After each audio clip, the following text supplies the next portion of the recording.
What's up, folks? It's your buddy Fatalroadie. Tonight we're doing a Raw recap. I do apologize for not having any videos last week. I decided to take an extra week off. Now I'm rested. I was right about at least 2 contract signings last week. So, hey, I was right. So let's get back with the recap. We opened up with the Waste of Time Lounge with MVP. He introduces his guest, Dolph Ziggler. We got a recap of last week of Drew McIntyre and Heath Slater. Ziggler talks about MVP's new US title, which he hasn't won yet. I will chime in real quick on that.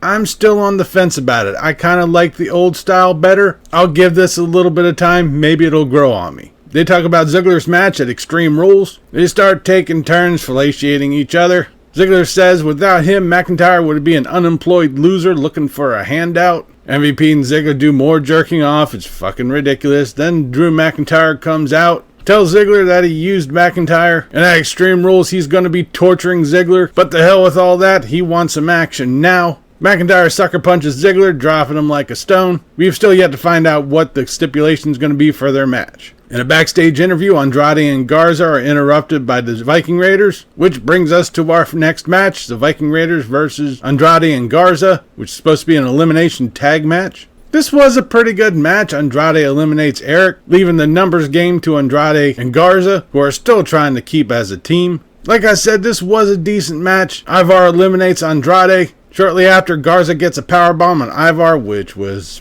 pretty spectacular, and gets the pin, so Andrade and Garza win. Backstage, Ruby Riott recruits Bianca Belair, who we haven't seen in quite some time. They're going to be facing the Iconics, which is next. Ruby Riott gets worked over for a bit, gets the hot tag onto Bianca Belair, who starts taking it to the Australian Bella Twins. Belair gets the kiss of death onto Billie Kay, gets the pin. Good to see Bianca Belair back. Hopefully they'll fucking use her and just like, not one and done. Okay, we're gone.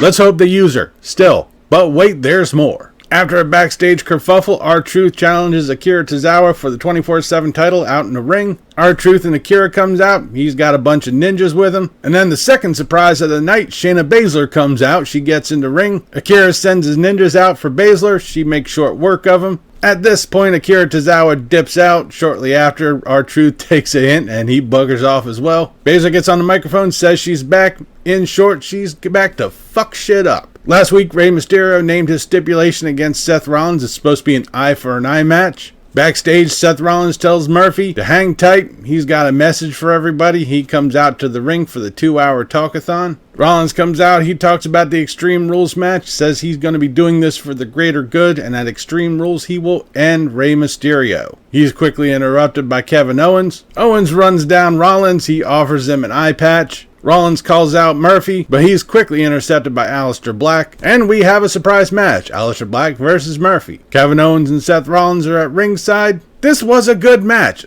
It could have been good, but unfortunately, rather predictably, Seth Rollins interferes. It's called a disqualification. Rey Mysterio and Dominic come down to the ring. The faces corner Rollins, and we have our next match, Kevin Owens versus Seth Rollins. Aleister Black, Rey Mysterio, and Dominic are sitting at ringside. It was another decent match. Whenever Seth Rollins was trying to do something shady, Owens' friends blocked him. Like I said, good match, had a really good run time. Towards the end, Dominic Mysterio and Black distracts Rollins. Kevin Owens gets the stunner, gets the pin.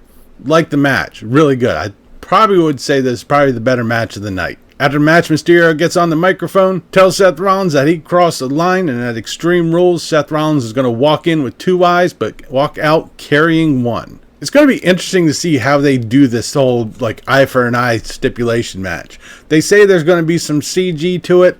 I'm interested to see it. Then we got RTruth coming out. Shortly after, Ric Flair gets out onto the stage. He congratulates RTruth and says that Randy Orton is not going to kick his head off, just going to RKO him. So this is our next match, RTruth versus Randy Orton. As soon as the bell rings, RTruth says, wait a minute, I got to go talk to Ric Flair.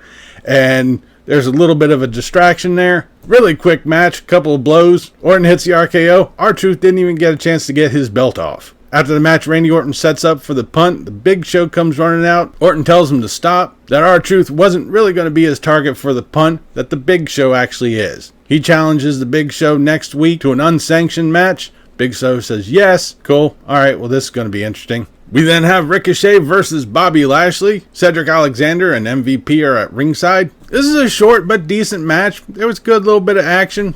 really short though. Ricochet tries to springboard, but Bobby Lashley catches him into the full Nelson. He taps out. Shortly afterwards, Cedric Alexander shared the same fate. We then come to our main event, Sasha Banks and Bayley versus the Kabuki Warriors for the women's tag titles. Before the match starts, we get a waste of time video package of Sasha Banks and Bayley.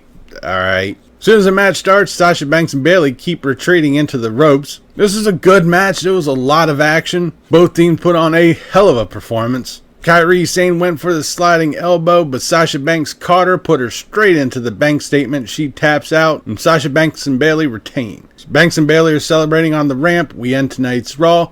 This was actually a good match. I'm not sure if it's because I took 2 weeks off and I'm looking at it with fresher eyes, or they actually put on a good show. It was sure as hell better than SmackDown with the fucking karaoke segment they did. Bruh. But actually, it was a good show. I'm really surprised. I think this is the first go-home show for a pay-per-view that Raw put on that I actually liked in quite some time. The matches were good. There were some talking segments. They were short besides, like, you know, the hourly BS that they do and the stuff at the beginning of the show.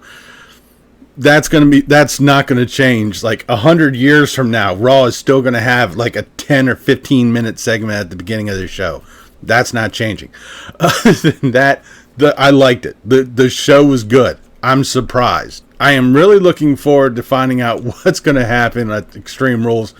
We're actually going to have extreme matches. We're not just going to have Extreme Rules and just have like one extreme match.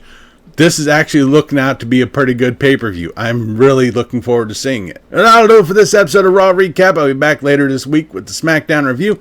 Leave a comment down below what you thought of tonight's Raw, what you thought about this video. If you liked it, please give me a thumbs up. Don't forget to share and subscribe. I've been Fatalroadie. You've been awesome. Thank you very much for watching. And remember, if it's too loud, you're too old. See ya.